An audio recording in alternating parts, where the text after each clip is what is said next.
सांगतो ज्ञान राजा सुपात्र तया आठविता महापुण्य राशी। नमस्कार माझा श्री गुरु ज्ञानेश्वरासी।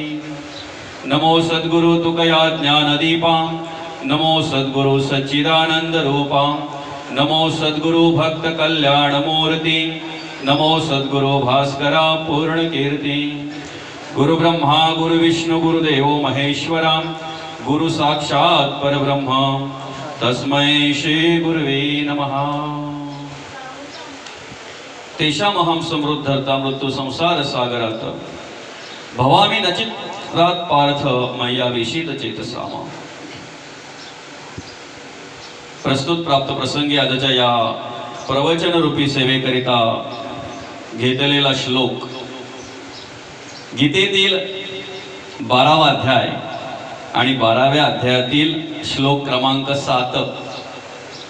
या 7व्या श्लोकामध्ये भगवंत अर्जुनाला ओळख करून देतात। माझ्या ठिकाणी जर चित्त अर्पण केलं, ज्या साधकाने, ज्या दासाने, ज्या भक्ताने माझ्या ठिकाणी जर चित्त अर्पण केलं तर त्याला अतिशय अल्प काळामध्ये मी या जन्म मृत्यूच्या रहाडगाड्यातून सोडवितो। अशा प्रकारचं उपदेश मार्गदर्शन भगवंतांनी या ठिकाणी केलेलं आहे। खरं तर संसार करत असताना जसं वित्ताला महत्व आहे, वित्त असेल तर संसार आहे की नाही। जोपर्यंत आपल्याकडे पैसा पाणी आहे तोपर्यंत सगळे विचारतात आपल्याला। ज्या वेळेला जेव्हा ते प्रॉपर्टी कमी होते नाही का बाबा, पैसा कमी होतो, आवक कमी होते, मग सगळ्यांचं प्रेम पण कमी कमी कमी कमी होत जात आहे की नाही। जसं संसारामध्ये वित्ताला महत्व आहे ना, तसं परमार्थामध्ये चित्ताला महत्व आहे। आणि म्हणून तुमच्याकडे वित्त असो वा नसो पण चित्त हवं आहे परमार्थासाठी। तुम्ही गरीब आहात का श्रीमंत आहेत याच्याशी महत्व नाही, याला महत्व नाही आहे परमार्थामध्ये। गरीब आहेत तुम्ही की श्रीमंत आहेत पैसा नाही, याला महत्व नाही आहे।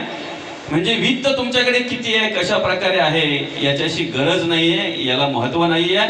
विशेष करून परमार्थामध्ये तुमचं चित्त कुठे आहे, कसं आणि काय कार्य करतं याला महत्व आहे। आणि म्हणून भगवंत म्हणतात, ज्या साधकाने मला चित्त अर्पण केलं त्याला मी अल्प काळामध्ये काय करतो, जन्म मृत्यूच्या रहाडगाड्यातून सोडवत असतो।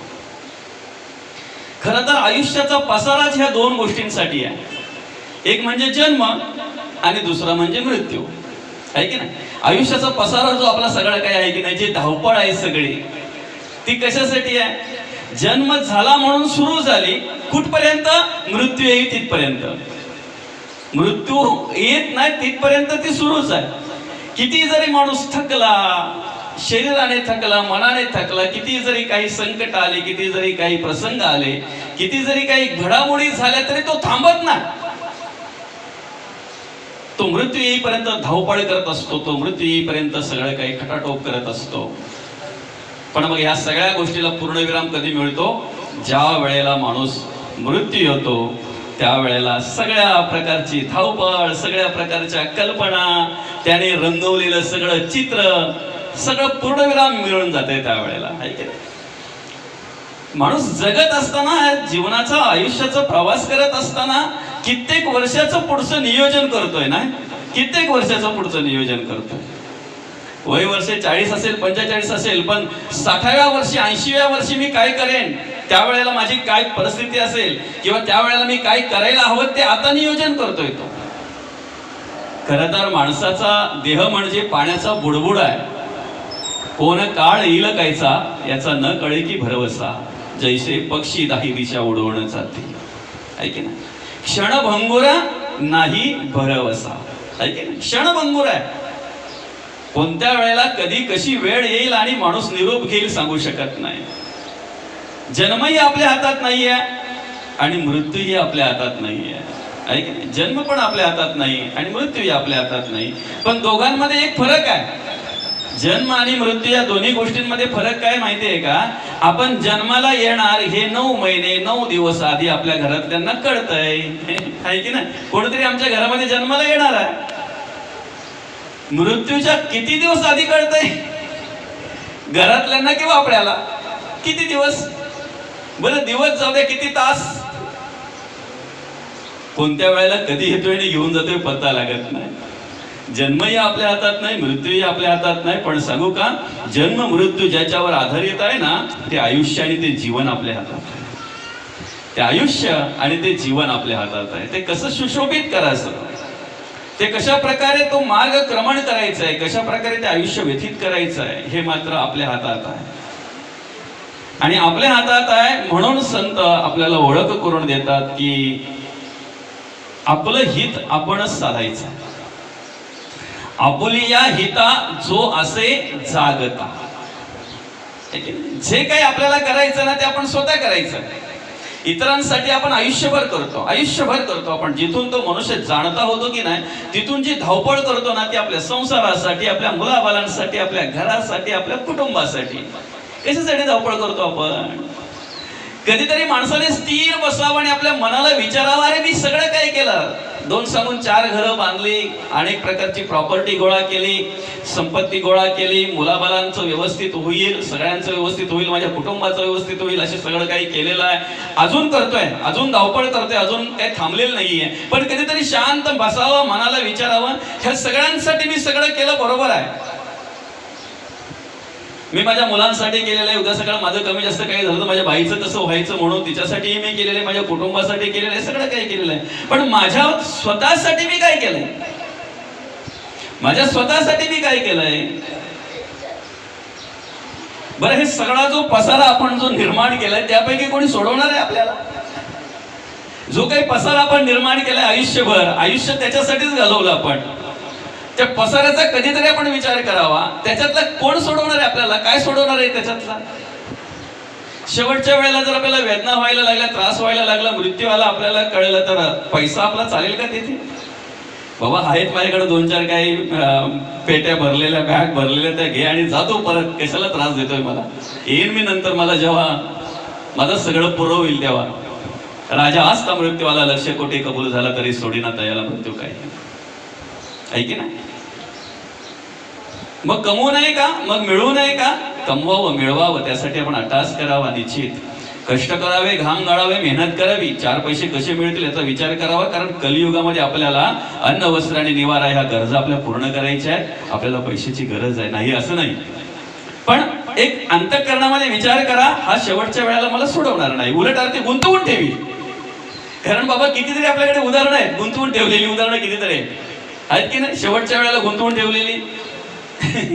जाताना सांगतोय तो, बरोबर, अरे 4 वर्ष झाली त्या काकासने पैसे दिले नाहीत, आता माझं काही खरं नाही, पण ते वसूल करा.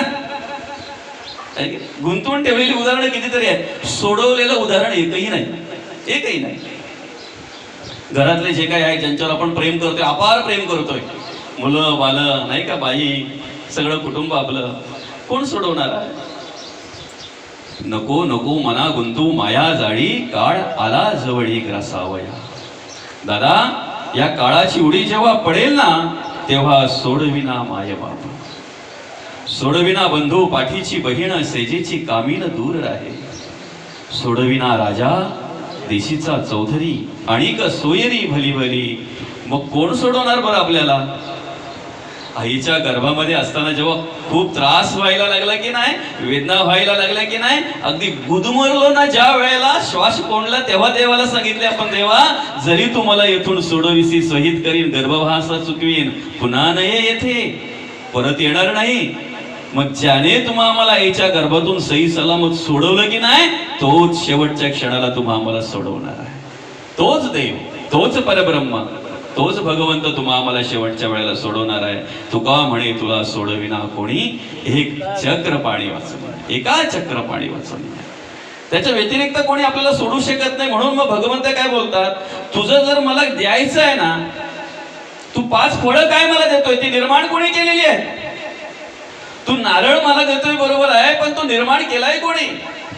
ठीक आहे, तुझी भावना आहे, तुझी श्रद्धा आहे, अर्पण कर, दे मला, आहे की नाही? पण त्याच्याबरोबर तुझं चित्तही जर मला दिलं ना तर अतिशय चांगलं होईल, उत्तम होईल. म्हणून देव काय मागतात आपल्याकडे? चित्त.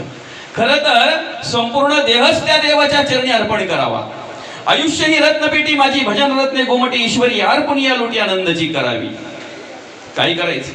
संपूर्ण देह देवाच्या चरणी लीन करायचं, अर्पण करायचं आहे. देह देवाचे मंदिर, आत्मा परमेश्वर. हे सगळं देह जर देवाच्या चरणी अर्पण केलं ना तर देह नाही मंदिर आहे ते. आणि त्याच्यामध्ये अंतरात्मा जो कार्य करतोय ना तो प्रत्यक्ष देव आहे, परब्रह्म, याची जाणीव, याची आत्मप्रचिती, याचा आत्मसाक्षात्कार आपल्याला झाल्याशिवाय राहणार नाही. देह हे साधन आहे. नरदेह हे आपल्याला परब्रह्म प्राप्तीसाठी, आत्मज्ञान प्राप्तीसाठी, ब्रह्मसुखासाठी, ब्रह्मस्थिती प्राप्त करून घेण्यासाठी नरदेह हे साधन आहे. बाकी 83,99,999 योनींचा जर आपण विचार केला ना, नरदेह जर बाजूला केला तर सगळ्या जरी योनींचा आपण अभ्यास केला, सगळ्या जरी योनींचा आपण विचार केला तरी सांगा ना, कोण देवाचं भजन पूजन करणार आहे? कोण देवाचं नामस्मरण करणार आहे? हरिपाठ कोण करताय? माणूसच. मनुष्य देह नरदेह. काकडा करण्याचा अधिकार माणसाचाच आहे, देवाचं नामस्मरण करण्याचा अधिकार माणसाचाच आहे. माणूसच देवाचं श्रवण करू शकतो. खर तर परमार्थ करण्यासाठी, परब्रह्माची प्राप्ती करून घेण्यासाठी, आत्मज्ञानाची प्राप्ती करून घेण्यासाठी मनुष्य देह हे आपल्याला साधन मिळालेलं आहे. फक्त एवढंच करायचंय आपण, हे साधन मिळाल्यानंतर साध्य काय करायचं आहे ना हे स्मरणात ठेवायचं. साध्य काय करायचं हे स्मरणात ठेवायचं. मग आपण काय करावं? तेषामहं समृद्धता मृत्यू संसार सागरात भवामी नचिरात पार्थ मय्या वेशित चेतसाम. देवाला आपण काय करायचं आहे? चित्त अर्पण करायचं. आणि एकदा काय देवाला चित्त अर्पण आपण केलं की संपूर्ण भार आपला देव वाहत असतो. राजेयाची कांता काय भीक मागे, काही कोरांना मागे. त्यांच्या उत्तर कार्यांच्या निमित्ताने आपण या ठिकाणी हे प्रवचन आयोजित केलेलं आहे. आपल्या या भागसई गावातील या गायकर परिवाराचे पिताश्री कैलासवासी काळूराम विठ्ठल गायकर बाबा यांना 30 सप्टेंबर रोजी देवाज्ञा झाली. त्यांचं अल्पशा आजाराने निधन झालं आणि त्यांच्या उत्तर कार्यांच्या निमित्ताने आज आपण ह्या ठिकाणी ही प्रवचन सेवा आयोजित केलेली आहे. खऱ्या अर्थाने माणसाने माणसाच्या जीवनामध्ये कुठल्या प्रकारे कर्म करावी, कार्य करावं. बाबा जरी हरिभक्त नव्हते तरी हरीची भक्ती केलेली आहे त्यांनी. मंदिर जवळच आहे पण रोज सकाळ संध्याकाळ दिवाबत्ती केल्याशिवाय ते कधीही घराच्या बाहेर पडले नाहीत म्हणतात. नित्यनेमाने त्या ठिकाणी हरिपाठाला असणार, कुलदैवताचं न चुकता दर्शन घेणार, हे नियम आहेत. आणि ज्या माणसाने या नियमाचं पालन केलं ना त्याची सर्वस्वी चिंता त्या भगवंताला असते. तो भगवंत त्याला मुक्त करत असतो, त्याला सांभाळत असतो. आणि म्हणून नरदेह जर साधन आहे तर मग आपण या नरदेहामध्ये आल्यानंतर काय साध्य करायचं आहे हे स्मरणात ठेवायचं, याचा विचार आपण करायचा. एकदा काय तो विचार आपण केला ना, नरदेहामध्ये आल्यानंतर काय साध्य करायचं आहे, तर मग निश्चित काय होतंय माहितीये का, ते ध्येय आणि ते ध्येय गाठण्यासाठी, ते साध्य करण्यासाठी आपली धावपळ सुरू होत असते. ते कार्य आपण करत असतो. जोपर्यंत आपल्याला काय करायचं आहे हे कळत नाही तोपर्यंत फक्त जन्माला आलेला आहे, राहायचं म्हणून राहतोय, वागायचं म्हणून वागतोय, कसे तरी दिवस काढायचे म्हणून काढतोय, आला मृत्यू की निरोप घेतोय, तहान भागवतोय, भूक भागवतोय, उत्पत्ती करतोय, निद्रा घेतोय, आळस करतोय, या सगळ्या गोष्टी करतोय. पण एवढ्याच सगळ्या गोष्टी करून जर समजा तो या जगाचा निरोप घेत असेल तर सांगा ना, प्राण्या पक्ष्यांमध्ये आणि आपल्यामध्ये फरक काय आहे? क्षुधा, तृषा, आलस्य, निद्रा आणि मैथुन हे भाग आपल्याकडे आहेत, तेच भाग प्राण्यांकडे आहेत. प्राण्यांना सुद्धा भूक लागते, कुत्र्यालाही भूक लागते आणि कुत्राही स्वतःची भूक भागवितो तो. भले 4 गल्या फिरतो तो, एखाद्याच्या घरात जाऊन एखादी पडत असेल, त्याच्या काळी वगैरे मारत असतील लोक, पण भूक भागवतोय तो. मांजर आहे, मांजराची सुद्धा भूक भागवली जाते. प्राण्या पक्ष्यांचे बघा, अनेक पक्षी आहेत, भूक भागली जाते, आहे की नाही? फक्त फरक एवढाच आहे, माणसालाही भूक आहे प्राण्या पक्ष्यांची भूक भागली जाते. 84 लक्ष योनीचा जर आपण अभ्यास केला तर 84 लक्ष जीवयोनीमध्ये कमवितोय फक्त माणूस, कमवितोय फक्त माणूस भूक भागावी म्हणून. मरतय तरी भूक भागत नाही. मरतय तरी भूक भागत नाही. माणसाची भूक किती मोठी असावी बाबा, किती मोठी भूक असावी बाबा. आता तुमच्या काळचा विचार जर केला पूर्वीचा, 1-2 दिवस पुरेल एवढं अन्न आपल्या घरी असायचं, 2 दिवस पुरेल एवढा द्रव्य आपल्याकडे असायचं बाबा, बरोबर आहे की नाही? तरी सुद्धा तुम्ही त्यावेळेला समाधानी होते. आज ह्या बाबांचा जर आपण विचार केला, काळूराम बाबांचा, तर 5 की 6 मुलं त्यांची, 6 मुलं, 3 मुलं आणि 3 मुली. त्यापैकी एकाने निरोप घेतला समजा, एक दादा लवकर सोडून गेले आपल्याला. 4 मुली, हा म्हणजे 7 जण. आता विचार करा तुम्ही, त्यावेळच्या काळामध्ये म्हणजे अतिशय गरीब परिस्थिती, त्यावेळची परिस्थिती जर पाहायला गेला तर अतिशय गरीब परिस्थिती. 3 वेळचं मिळेल की नाही मिळेल सांगू शकत नाही, 2 वेळा खायचं आणि पाणी पिऊन ढेकर द्यायचं अशी परिस्थिती. पण तरी सुद्धा 6-7 मुलं बाबांनी सांभाळली. नुसती सांभाळली नाही, त्यांचं शिक्षण, आणि विशेष म्हणजे शिक्षणच नाही तर त्यांच्यावर चांगल्या प्रकारचे संस्कार केले. आणि संस्कार केले म्हणून आज या ठिकाणी आपण प्रवचन श्रवण करतो. संस्कार केले म्हणून आज प्रवचन श्रवण करतो आपण, बरोबर आहे की नाही? आजची परिस्थिती जर पाहायला गेला तर वर्षभर पुरेल एवढं अन्न घरामध्ये असतंय. म्हणजे माणूस विचारच काय करतो माहितीये का, पुढच्या वर्षी पिकून ज्या वेळेला धान्य घरात येईल ना तोपर्यंत पुरेल एवढं घरात पाहिजे, आहे की नाही? पण तरी सुद्धा समाधानी आहे, समाधानी आहे, सुखी आहे, स्थिर झालेला आहे. कधीतरी शांततेत जाऊन मंदिरामध्ये बसून कधी नामस्मरण केलेलं आहे त्याने? कधीतरी त्याला असं वाटतं की आता ठीक आहे, चला आपल्याला सध्या पुरेल एवढं आहे, आपण आता जरा 12 तास जर आपण संसारासाठी करतोय तर 1 तास आपल्या मंदिरात जाऊन किंवा आपल्या घरातल्या देवाच्या पुढ्यात बसून नामस्मरण करू, ग्रंथ वाचन करू. बरं ठीक आहे, तरी पण आपलं बरं आहे, आपलं बरं आहे. फार फार तुमच्या या भातसईमध्ये एखादा लक्षाधीश असेल, लाखो रुपये त्याच्याकडे असतील, ऐक ना, करोडो रुपये कोणाकडे आहेत असं आहे कोणी आपल्या भातसईमध्ये ज्याच्याकडे करोडो रुपये पडलेले आहेत? करोडो रुपये. माणसाची भूक किती मोठी असावी. अरे या बाजारामध्ये, या मार्केटमध्ये अशी काही माणसं पाहायला मिळतात बाबा, ज्यांच्याकडे किती आहे ना हे त्यांनाच माहिती नाहीये. ज्यांच्याकडे किती धन दौलत आहे, किती पैसा अडका आहे हे त्यांनाच माहिती नाहीये. तरी सुद्धा आमच्या शेतकऱ्याला लुबाडतात, शेतकऱ्याच्या योजना खातात, आमच्या गरीबाला लुबाडतात, आमच्या गरीबाच्या योजना खातात. म्हणजे किती भिकारी माणसं आहेत विचार करा तुम्ही.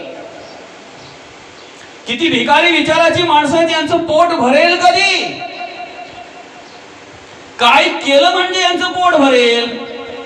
विषय काय आपला? पशु पक्षी त्यांचं पोट भरतंय, माणूस मरतय तरी पोट भरत नाही, मरतय तरी पोट भरत नाही. त्याला कारण काय? आशा, आहे की नाही? पूर्वी काय व्हायचं, एका गावावरून दुसऱ्या गावाला जायला लागायचं, बैलगाडी असायची, आहे की नाही?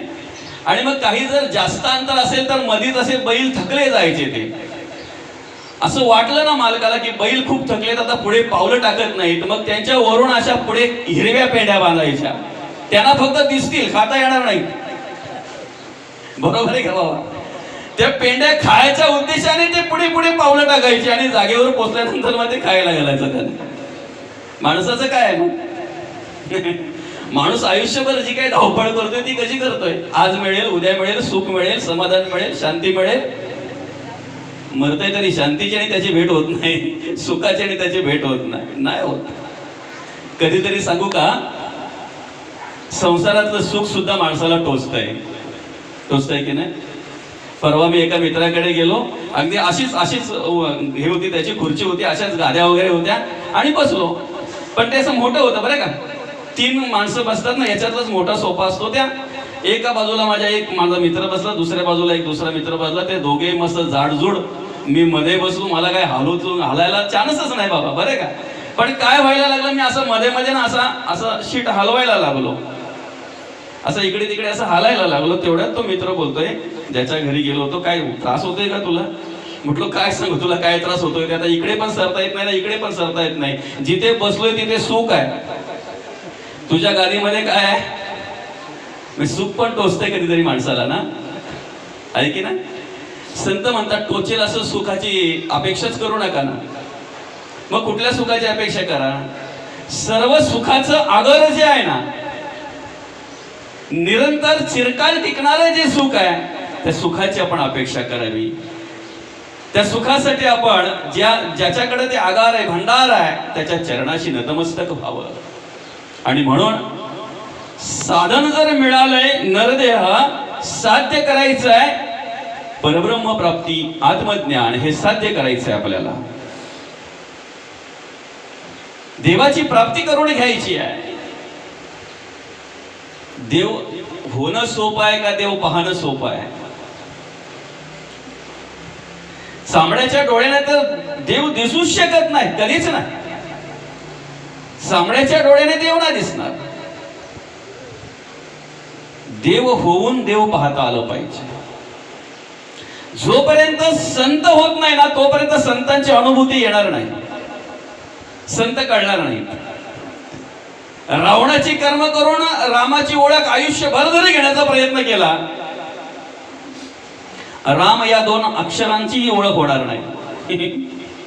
बाकी तर लांबच गेलं.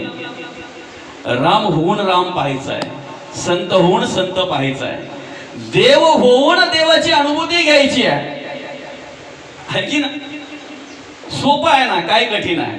काय कठीण आहे देव होणं? कठीण आहे का मावशी? आपल्या घरामध्ये असे कुठेतरी त्या भिंतीला हे लागलेलं असतं ना, मातीचे घरटे असे असतात ना. कसले घरटे असतात ते?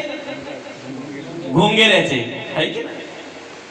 पुरुषांपेक्षा महिलांना जास्त माहिती असते, कारण घरटं फोडायचं काम कोण करतात? घर फोडायचं नाही हो का? घर फोडायचं समजाल तुम्ही. आणि परत मला बासईत यायचंय बाबा, आहे की नाही? घर फोडायचं नाही मावशी, घरटे फोडायचं काम कोण करत आहे? महिला. कारण घरातल्या स्वच्छतेची जबाबदारी त्यांच्यावर असते. ते घरटं असतंय ना, ते याचं असतंय, कसलं? घोंगेऱ्याचं घरटं असतंय. भोंगा म्हणतात, घोंगेरा म्हणतात त्याला. त्याच्यामध्ये ते घरटे फोडल्यानंतर त्याच्यातून काय निघतात? आळ्या निघतात, किडी निघतात, बरोबर आहे ना? तो घोंगेरा काय करतो माहितीये का? जातोय फिरून परत तिथे आला त्या घरट्याजवळ की त्यांना टोचतोय. त्या किड्यांना काय करतोय? टोचतोय, आळ्यांना टोचतोय. तो जरी घरट्यात नसला, बाहेर जरी असला ना, तरी पण त्या आळ्यांकडे सतत स्मरण काय असतं माहितीये? सतत ते कसला विचार करतात माहितीये? आता येणार घोंगेरा टोचून जाणार, आता येणार घोंगेरा टोचून जाणार. असा विचार करता करता करता करता आळीचं रूपांतर घोंगेऱ्यामध्ये होतंय. अरे मग जर घोंगेऱ्याचं भोंग्याचं स्मरण करून जर आळीचं रूपांतर घोंगेऱ्यात होत आहे, तर आम्ही देवाचं नामस्मरण केलं तर सांगा ना, का होणार नाही आमचं रूपांतर देवामध्ये? का आम्हाला देवाची ओळख होणार नाही? का आम्हाला देव कळणार नाही? आम्ही बाकी सगळं स्मरण करतोय. आम्ही प्रवचनात बसून संसाराचा विचार करू, पण संसारात राहून कधी आम्ही परमार्थाचा विचार कधी करणार नाही. संतांमध्ये आणि आमच्यामध्ये हाच फरक आहे. संतांमध्ये आणि आमच्यामध्ये हाच फरक आहे. संतांनी संसारात परमार्थ केला. संसार करत असताना विचार कसला केला? परमार्थाचा केला. आणि आम्ही काही वेळेला परमार्थ करताना संसार करतो, परमार्थ करताना संसार करतो. बादशाही पासून पंढरपुरापर्यंत एखाद्या महिलेने जावं, बाबाने जावं आणि घरातल्या निघल्यापासून एकच स्मरण ठेवावं, मला देवाचं दर्शन झालं पाहिजे, मला देवाचं दर्शन झालं पाहिजे, आहे की नाही? तिथे जावं आणि पोलीपाट, लाटणी, बोरा या त्या गोळा कराव्यात, जे सहज आमच्या वासिंदला मिळतंय, जे सहज आमच्या शहापूरला मिळतंय. पंढरपूरला जाऊन काय आणावं हे जर कळलंच नसेल तर जावं का? हा आपल्या मनाला आपण प्रश्न विचारा ना.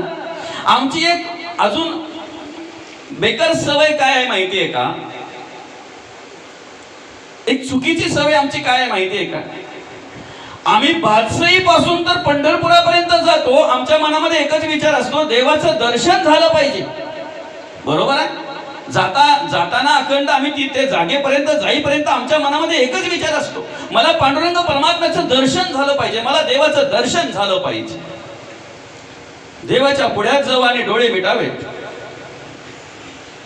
काय उघडतात कुठे नाही उघडत तर लगेच. तुम्हाला किती दिवस राहून देतात हो तिथे. बादशाहीवर आले, खास पांडुरंग परमात्म्याचे भक्त आहेत. आता येणार राहू दे, असू द्या असू द्या असू द्या. किती दिवस, तास, मिनिट, काही सेकंद, म्हणजे जावे डोळे मिटावे, डोळे उघडायच्या आधी फेकला बाजूला त्याला. मग तुम्ही गेलेत कशासाठी? बाहेर आल्यावर बोलते भाई सगळं काय झालं, पण देवाला बघातच विसरली. बोला डोलं मिटलं, मग कुठं अगं उघडतात कुठं नाही उघडतात, तर लगेच काढली बाजूला. आम्ही काय केलं पाहिजे, देवाच्या पुढ्यात गेल्यानंतर डोळे न मिटता डोळे भरून देवाला बघितलं पाहिजे, त्याचं दर्शन घेतलं पाहिजे. त्याला माझ्या डोळ्यामध्ये, माझ्या नेत्रामध्ये मी साठवलं पाहिजे. किती साठवलं पाहिजे? घरी आल्यानंतर ज्या ज्या वेळेला मी नामस्मरण करण्यासाठी डोळे मिटेन ना, त्यावेळेला पांडुरंग परमात्माच माझ्या डोळ्यासमोर पाहिजे. पांडुरंग परमात्माच माझ्या डोळ्यासमोर पाहिजे. आणि अशा प्रकारे जर कर्म घडलीत, अशा प्रकारे जर कार्य घडलं, तर देवाची अनुभूती, देवाचा आत्मसाक्षात्कार व्हायला वेळ लागणार नाही. त्यात देवाची आत्मप्रचिती यायला वेळ लागणार नाही. काय साध्य करायचंय आपल्याला? कशासाठी हा नरदेह मिळालेला आहे आपल्याला? मौज मजा करायला नाही दादा. क्षुधा, तृषा, आलस्य, निद्रा आणि मैथुन हे 5 भाग, आणि हेच 5 भाग करून जर आपण फक्त भूक भागवून, तहान भागवून, निद्रा घेऊन, आळस घेऊन आणि उत्पत्ती करून एवढाच करून जर समजा आपण या जगाचा निरोप घेत असू ना, तर प्राणी याच्यापेक्षा वेगळं काय करतात सांगा ना?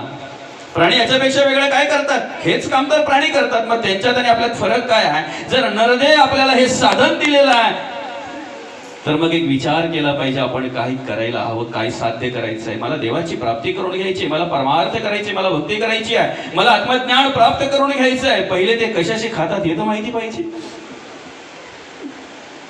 आत्मज्ञान कशाला म्हणतात हे तर माहिती पाहिजे.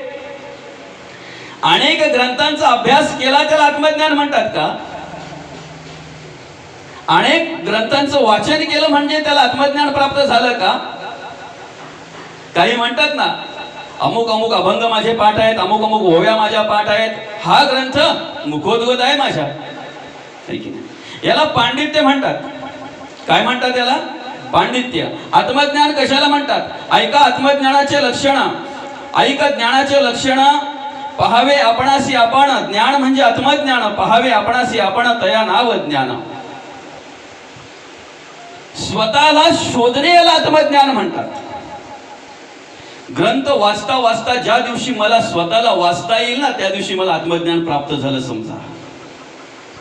वेद वाचता वाचता ज्या वेळेला समोरच्याच्या वेदना मला वाचता येतील ना, त्या वेळेला मला आत्मज्ञान प्राप्त झालं समजा. एखाद्याची चुकी दाखवत असताना ज्या वेळेला माझा एक बोट पुढे असतो पण 4 बोट माझ्याकडे असतात, ही 4 बोट ज्या वेळेला मला कळतील ना, त्या वेळेला समजा मला आत्मज्ञान प्राप्त झालं. दुसऱ्याचं दोष दाखवणं सोपं आहे दादा, पण स्वतःचे दोष शोधणं कठीण आहे. आणि ज्या दिवशी आपल्या स्वतःचे दोष आपण शोधायला लागतोय ना, त्याला आत्मज्ञान म्हणतात. त्याची प्राप्ती आम्हाला करून घ्यायची आहे. साधनं अनेक आहेत, पण कुठल्या साधन आपण स्वीकारायचं हे महत्वाचं आहे. कुठलं साधन आपण स्वीकारायचं हे महत्वाचं आहे की नाही? ज्याच्याने देहाला त्रास होतो, कष्ट होतो, शक्य होईल की नाही होईल, तिथपर्यंत पोहोचू की नाही पोहोचू, अशा जर अनेक भ्रम असतील आपल्याकडे, अनेक शंका जर असतील, तर मग ती साधन आपण का जवळ करावी? योग याग विधी. काय आम्हाला बादशाही पासून तर शहापूर पर्यंत जायचं आहे. मोड वरून बस येते, बरोबर आहे की नाही? बस मध्ये बसायचंय आम्हाला, कुठे जायचं? शहापूरला जायचं. अनेक साधन आहेत. आम्ही रिक्षाला जाऊन वाशिमला जाऊ शकतो, तिथून ट्रेनला जाऊ शकतो, तिथून मग परत रिक्षाला जाऊ शकतो आसनगाववरून. नाहीच तर आम्ही हायवेला उभा राहू शकतो, तिथे एखाद्या गाडीला हात करून परत तिकडे पुढे जाऊन शहापूरला उतरू शकतो. अनेक साधनं आहेत ना. पण खरंच सांगा, एखाद्या गावाला जर आपल्याला जायचं असेल तर आपण कुठला मार्ग स्वीकारतो? जो काट्याकुट्याचा असेल, अडगळीचा असेल तो मार्ग स्वीकारतो का? जो खूप लांबचा असेल असा मार्ग स्वीकारतो का? नाही नाही, अतिशय जवळचा, व्यवस्थित, सुटेबल, सुरक्षित, व्यवस्थितरित्या मी लवकर पोहोचेन असा मार्ग. बरोबर आहे की नाही? मग पंथ अनेक आहेत ना. कशासाठी संप्रदाय अनेक आहेत, कशासाठी पंथ अनेक आहेत? गंगेमध्ये न्हाण्यासाठी, गंगेमध्ये ते स्नान करण्यासाठी एकच घाट जर असता तर एकाच घाटातून उतरताना अनेकांना त्रास झाला असता. म्हणून संत तुकोबा घाट, माऊली ज्ञानोबा घाट, शांती ब्रह्मनाथ महाराज घाट, संत शिरोमणी नामदेव महाराज घाट, घाटाची नावं जरी वेगळी असली तरी गंगेचं स्नान घडतं हे महत्वाचं आहे. घाटांची नावं जरी वेगळी असली तरी गंगेचं स्नान घडतंय आणि गंगेचं दर्शन होतंय हे महत्वाचं आहे. आम्हाला साध्य काय करायचंय? गंगेचं स्नान आणि गंगेचं दर्शन. मग तो कुठल्या घाटातून उतरतोय, हा कुठल्या घाटातून उतरतोय, याच्या कपाळाला कुठला टिळा आहे, त्याच्या कपाळाला कुठला टिळा आहे, तो कुठल्या बाबाचा चला आहे, हा कुठल्या बाबाचा चला आहे, हा कुठल्या ग्रंथाचा अभ्यास करतो, तो कुठल्या ग्रंथाचा अभ्यास करतो, हा कुठल्या देवाला बसतोय, तो कुठल्या देवाला बसतोय. अरे देवाला बसतोय हे महत्वाचं आहे दादा, ग्रंथाचा अभ्यास करतोय हे महत्वाचं आहे की नाही? आपल्या हिंदू धर्माची संस्कृती आणि संस्कार जर आपल्याला टिकवायचे असतील ना, खऱ्या अर्थाने ह्या धर्माचे संस्कार आणि संस्कृती घराघरापर्यंत जर पोचवायची असेल ना, तर त्यासाठी द्वेष करू नका, मत्सर करू नका, तिरस्कार करू नका.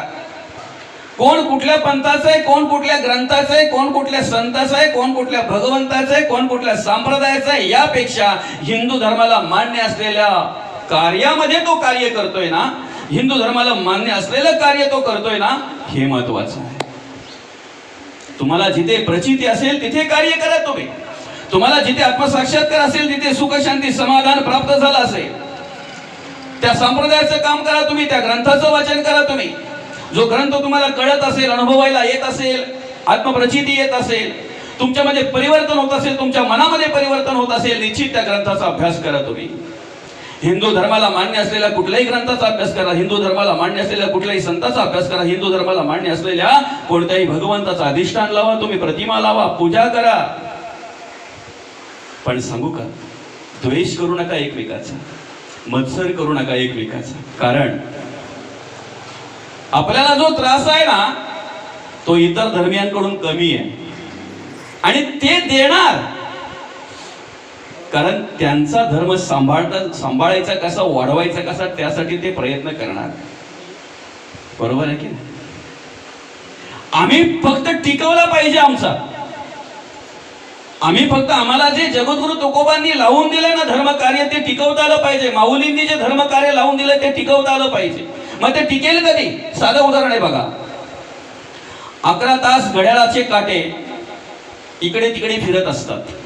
बरोबर आहे की नाही? सेकंद काटा सेकंद काट्याचं काम करतोय, मिनिट काटा मिनिट काट्याचं काम करतोय, तास काटा तास काट्याचं काम करतोय. पण 12 वाजायची वेळ झाली ना की सगळे काटे एकत्र येतात. बरोबर आहे बाबा? 12 वाजायची वेळ झाली की सगळे काटे एकत्र येतात. तसं तुम्ही कोणत्याही संप्रदायाचं काम करा, तुम्ही कोणत्याही ग्रंथाचा अभ्यास करा, गावात जर एखादा धर्म कार्य असेल ना तर सगळे तुटून पडत येते, सगळे सहभागी व्हा तिथे. धर्म कार्याच्या वेळेला, ज्या वेळेला सगळे संप्रदाय, सगळे ग्रंथ, सगळे संतांचं कार्य करणारी माणसं ज्या वेळेला एकत्र येतील ना, त्यावेळेला आम्हाला आमचं धर्म कार्य एक वेगळ्या प्रकारचं पाहायला मिळेल निश्चित. विषय काय आपला, आपल्याला काय साध्य करायचंय, साधन मिळालंय नरदेह, साध्य काय करायचंय. अनेक प्रकारची साधनं आहेत जिथून आपण लवकर पोहोचू, सुटोबेल असेल, व्यवस्थित असेल, तिथे साधं साधन दिलंय माऊलींनी. योग याग विधी येणे नोहे सिद्धी.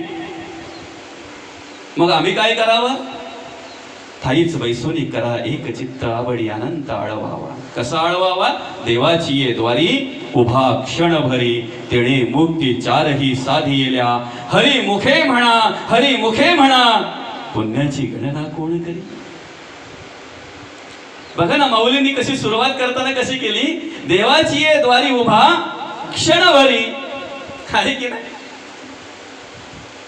आम्ही आमच्या घटकाच्या घटका वाया घालवतोय, शेजारणीकडे जातय बसतय आणि मग येतय. आल्यानंतर घरातले बोलतात गेली होती कुठे, अजून स्वयंपाकाचा पत्ता नाही, भूक लागली इथे. तेवढ्यात ती आजी बोलते, तेवढ्यात ती आई बोलते. काय बोलते ती ताई बोलते, काय 2 घटका त्यांच्याकडे जाऊन बसले तर लगेच इकडे उचलआपट चालू झाली. अरे 2 घटका म्हणजे काय कळतंय का आपल्याला किती वेळ झाली ती? इथे माऊली म्हणतात रिकामा अर्ध घडी राहू नको.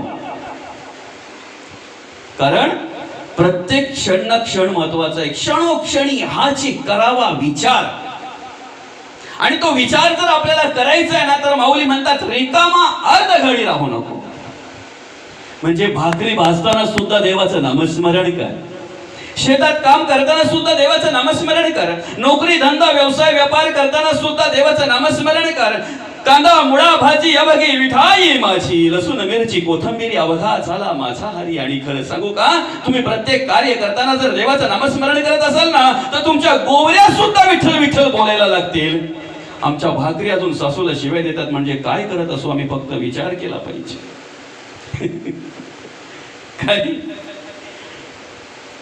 विषय काय, आपण काय केलं पाहिजे, कशा पद्धतीने राहिलं पाहिजे, कशा पद्धतीने जगलं पाहिजे. अखंड नामस्मरण करा. अगदी सोपा मार्ग दिलाय. हरी मुखे म्हणा पुण्याची गणना कोण करे. आम्ही 2 घटका बोलतोय, 2 घटका गेल्यात, पण आपल्याला माहितीये का 2 घटका म्हणजे आपल्या आयुष्यातला किती वेळ गेला? 60 विपल तेव्हा 1 पल, 60 पल तेव्हा 1 घटका, 24 मिनिटांची 1 घटका, 2.5 घटका तेव्हा 1 तास, असे 12 तास, 60 घटका तेव्हा 1 दिवस, असे 7 दिवस तेव्हा 1 सप्ताह, असे 4 सप्ताह तेव्हा 1 महिना, 15 दिवसाचा 1 पक्ष असतो, शुक्ल पक्ष आणि कृष्ण पक्ष. असे 2 पक्ष तेव्हा 1 महिना, 2 महिने तेव्हा 1 ऋतू, 3 ऋतू तेव्हा 1 आयन, उत्तरायण आणि दक्षिणायन, असे 2 आयन तेव्हा 1 वर्ष. मग पुढे आहे ते 12 वर्ष तप, 25 वर्षे, 50 वर्षे रौप्य महोत्सव, सुवर्ण महोत्सव, अमृत महोत्सव, 75 वर्ष, शताब्दी, 100 वर्ष. ऐक आता आपण विचारा आपल्या मनाला, आपलं आयुष्य किती आहे आणि आपलं वय किती आहे. जो वय असेल, गेलेली वेळ आम्ही काय केलं फक्त मनाला विचारा. आम्ही ज्या दिवशी वाढदिवस साजरा करतो ना त्या दिवशी आम्ही स्मरणामध्ये ठेवलं पाहिजे, मी हा 40वा वाढदिवस साजरा करत नाही, 40वा घट दिवस साजरा करतोय. कारण 40 घटलेले आहेत, 40 वाढले नाही, घटलेले आहेत. ऐक मग एक स्मरण केलं पाहिजे की आता याच्या पुढे राहिलेलं आयुष्य मी काय केलं पाहिजे, कशा पद्धतीने जगलो पाहिजे, कशा पद्धतीने वागलो पाहिजे, कशा पद्धतीने कार्य केलं पाहिजे. एक प्रत्येकाने मनामध्ये विचार करायला हवं की मला काय साध्य करायचं आहे, तिथपर्यंत जायला मार्ग कोणता अवलंबायचा आहे, साधनावर प्रेम कुठपर्यंत पाहिजे, आमचं साधनावर कुठपर्यंत प्रेम पाहिजे. आता आपण इकडे जाऊ बरं का, आपण कुठे जाऊ, शेईला जाऊ. कारण इकडे कसं वासिन लगेच येतो. आपल्याला जायचं आहे शेईला बाबा. बस आहे मड, कुठे जाणारी बस आहे, मडला जाणारी बस आहे. आपल्याला उतरायचंय कुठे, शेईला. आपण बसलो भातसईला, बस शेऱ्याला गेली, ऐकी ना, आपण लगेच काय बोलतो, शेरा जवळ आला. ऐकी शेईच्या आसपास गेल्यानंतर लगेच आपण बोलतो उठा, शेई जवळ आली. आता सांगा ना, शेई जवळ आलेली असते की आपण शेईच्या जवळ गेलेलो असतो. काळाचंही तसंच आहे, काळ आपल्या जवळ येत नाही, आपण काळाच्या जवळ जातो. काळाच्या जवळ कोण जातो, आपण जातो. बरोबर आहे.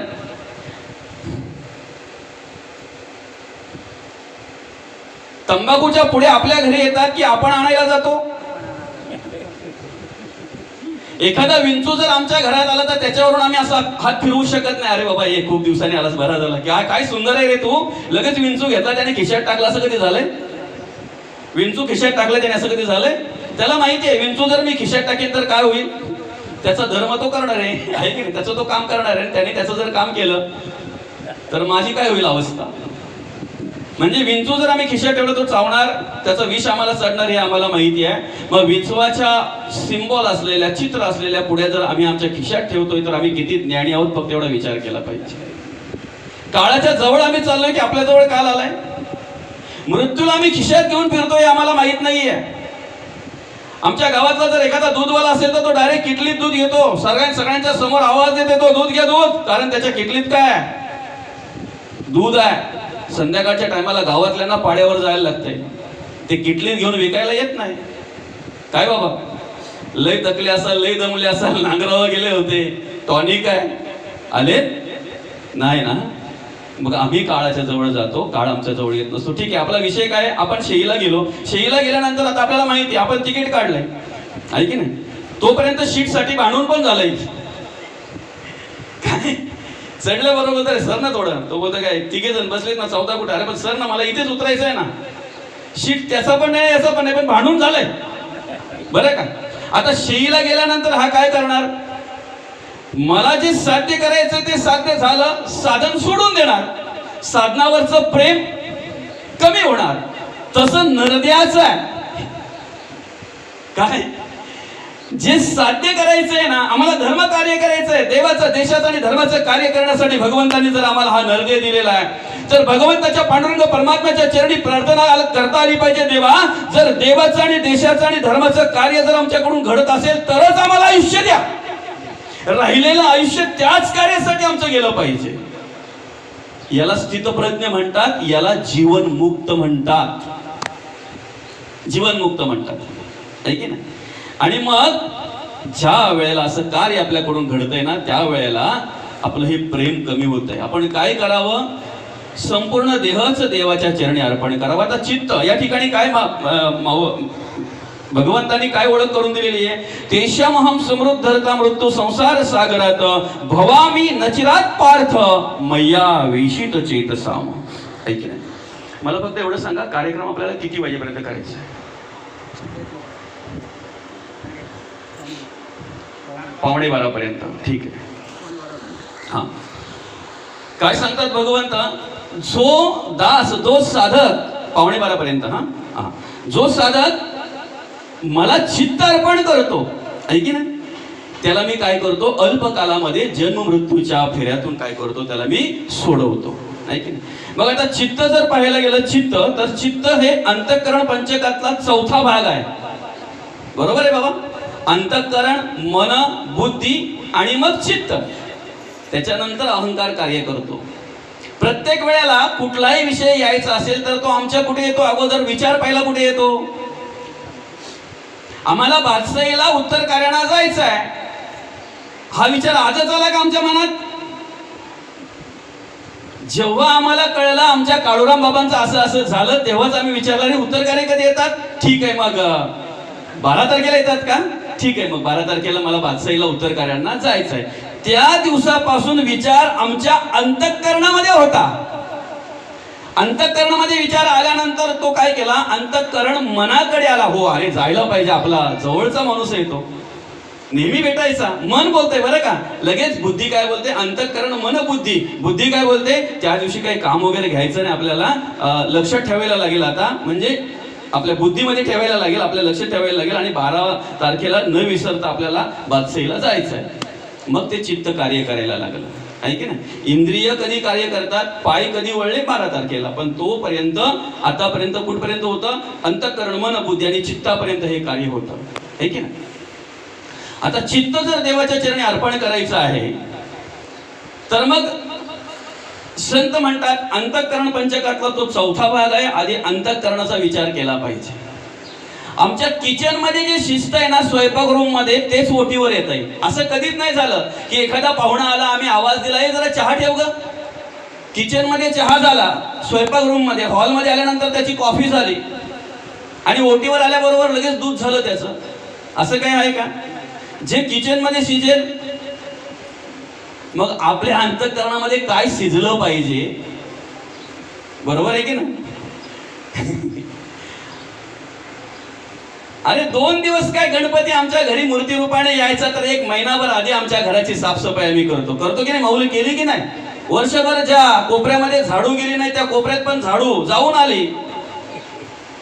तो कचरा पण बोलतो वर्षभर माझ्याकडे कधी बघितलंच नव्हता, आज मला घराच्या बाहेर काढायला घेतलं म्हणजे विशेष काय, तेवढाच बोलते 15 दिवसात देव येणार आहे माझ्या घरी. सुतेऱ्या वगैरे सगळ्या काय असतील जलमीटर किलोमीटर सगळे काढतो आपण, बरोबर आहे. वर्षभर जी भांडी आपण माळ्यावर ठेवलेली कधी बघितलंच नव्हतं ती सुद्धा काढून घासतो का, माझ्या घरी कोण येणार आहे, देव येणार आहे. अरे मग नुसतं 2 दिवसासाठी 2.5 दिवसासाठी मूर्ती रूपाने जर देव माझ्या घरात येणार आहे तर आम्ही एवढी देवा घराची स्वच्छता करतोय, तर ज्या घरात देव आहे ते घर किती स्वच्छ पाहिजे आणि कसं स्वच्छ पाहिजे याचा विचार आम्ही करायला हवा. अंतःकरण आहे की नाही, अंतःकरण स्वच्छ पाहिजे आमचं. आम्ही बाहेरच्या घाणीचा बाहेरच्या मळाचा खूप विचार करतो, पण ज्या दिवशी आमच्या अंतःकरणातला मळ बाजूला होईल ना त्या दिवशी आमच्या संपूर्ण इंद्रियांकडे परिवर्तन घडलेलं दिसेल, संपूर्ण इंद्रियांकडे परिवर्तन घडलेलं दिसेल. मग त्यासाठी आम्ही काय करायला हवं माहिती आहे का, आमच्याकडे चांगले विचार यावेत असं आम्हाला वाटतं, आमच्याकडे चांगले गुण निर्माण व्हावेत असं आम्हाला वाटतंय. आम्हाला अंतःकरणपूर्वक वाटतं की आम्हाला काय व्हावी, सद्गती मिळावी, चांगली गती मिळावी असं अंतःकरणपूर्वक आम्हाला वाटतंय, चांगली गती मिळावी असं अंतःकरणपूर्वक आम्हाला वाटतंय. मग त्यासाठी आम्ही कोणाच्या जोडीला बसावं हे ज्ञान आम्हाला पाहिजे, बरोबर आहे. नवीन आणलेलं लोखंड जर आम्ही गंजलेल्या लोखंडाच्या बाजूला ठेवलं तर काय होईल बरं. नवीन आणलेलं लोखंड जर आम्ही गंजलेल्या लोखंडाच्या बाजूला ठेवलं तर वास्तविक नवीननी त्याला नवीन करायला पाहिजे ना. कारण किंमत जास्त कोणाची आहे, गंजलेल्याची का नवीनची, नवीनची, बरोबर आहे. पण गंजलेल्यामध्ये एवढी पॉवर आहे ना बाबा तर ते नवीन चांगल्याला गंजवता येईल, चांगल्याला गंजवता येईल. तुम्हाला तुमचं आयुष्य जर सुंदर करायचं आहे ना, तुम्हाला तुमचं आयुष्य जर सुशोभित करायचं आहे ना, तर एक बोध फक्त लक्षात ठेवा, एक विचार फक्त अंतःकरणामध्ये ठेवा. आई आपल्या घरी आपण कांद्यांची गोण आणतो, बरोबर आहे, कांद्यांच्या गोणी आणतो आपण, त्यांनी फक्त आणून द्यायच्या, बाकी जबाबदारी आपली, बरोबर आहे का. कांद्यांच्या गोणी आणल्यानंतर आपण द्वेषाने मत्सराने रागाने कुठले कांदे काढतो ना फेकून देतो, नासलेले. ज्या दिवशी आपण आपल्या आयुष्यातून नासलेले कांदे फेकून देऊ ना बाबा, त्या दिवशी आपलं आयुष्य सुंदर झाल्याशिवाय राहणार नाही. कितीही प्रेम असू दे ना त्यांचं आपल्यावर, आणि ते जर नासवत असतील तर काय करायचंय जवळ ठेवून. ज्या दिवशी आम्ही आमच्या आयुष्यातले नासलेले कांदे फेकून देऊ ना त्या दिवशी आमचं आयुष्य सुंदर झाल्याशिवाय राहणार नाही. हे जीवनाचं सूत्र आहे, हे जीवनाचं वर्म आहे. आणि म्हणून कोणाच्या जोडीला बसावं, कोणाच्या संगतीला बसावं हे आम्ही विचार केला पाहिजे. अंतःकरण जर स्वच्छ असेल तर मनाकडची भूमिका चांगली असणार आहे, स्वच्छ असणार आहे. मनाकडे जर चांगल्या प्रकारचे विचार आले तर त्याप्रमाणे आपली बुद्धी कार्य करणार आहे, आणि बुद्धी जशी कार्य करेल ना त्या प्रकारे आपलं चित्त कार्य करणार आहे, त्या प्रकारे आपलं चित्त काम करणार आहे. आणि म्हणून त्यासाठी आपण एक स्मरणात ठेवलं पाहिजे, अखंड आणि अखंड अंतःकरण स्वच्छ कसं राहील याचा विचार करायला पाहिजे, है की नाही. अंतःकरण स्वच्छ पाहिजे, कुठल्याही प्रकारचा किलमिश नको. आमच्या वरून कितीही जरी गाठी झाल्या, कितीही जरी आजार झाले तरी ते बरे करण्यासाठी अनेक प्रकारची साधनं आहेत, अनेक प्रकारचे डॉक्टर आहेत, अनेक प्रकारचे मोठमोठे हॉस्पिटल्स आहेत, अनेक प्रकारचे हॉस्पिटल्स आहेत. पण आतल्या गाठीला औषध नाही बाबा, आहे आणि ते दिसत पण नाही, एक्सरेत पण येत नाही. आतल्या गाठीचा माणूस अख्खा मशीन मध्ये जरी टाकला ना, त्याचा सिटी स्कॅन करा, त्याचा MRI करा बाबा, आतल्या गाठी दिसतात का त्याच्या, नाही. त्या गाठी काढण्याचं काम फक्त संत करतात, दाखवण्याचं काम फक्त संत करतात, आहे की नाही. संतांच्या प्रवचनातून, संतांच्या कीर्तनातून, संतांच्या वाङ्मयाच्या मार्फत त्या दिसत असतात आणि त्या काढता आल्या पाहिजेत. आम्ही देहाने कितीही जरी अशक्त असलो तरी चालेल, मनाने सशक्त पाहिजे. आणि मनाने जो श्रीमंत आहे, सशक्त आहे ना, तो परमार्थ करत असतो, भक्ती करत असतो, देवाचं परमार्थ कार्य करत असतो. जो मनाने आसक्त आहे ना, तो देहाने कितीही सशक्त असू द्या, त्याच्या अंतःकरणात जर ते विचारच नसतील, तसा विषयच जर नसेल, तसा जर भाव नसेल, श्रद्धा जर नसेल, तर त्याच्याकडून ते कार्य घडूच शकत नाही. म्हणून दादा, नरदेह हे साधन आहे, साध्य करायचंय परब्रह्मप्राप्ती, चित्त देवाच्या चरणी अर्पण करायचंय. तेषामहम समृद्धरता मृत्यू संसार सागरात भवामी नचिरात पार्थ मया वेशित चित्त साम. अर्थात चित्त देवाच्या चरणी अर्पण करायचं आहे. मग आता राहिले काय माहितीये का, नरदेह साधन तर मिळालेलं आहे आपल्याला, किती दिवस आपल्या हातात आहे हे आपल्याला माहिती आहे. किती दिवस आपल्या हातात आहे, आपलं आयुष्य किती आहे. शतवर्षे वय नेमिले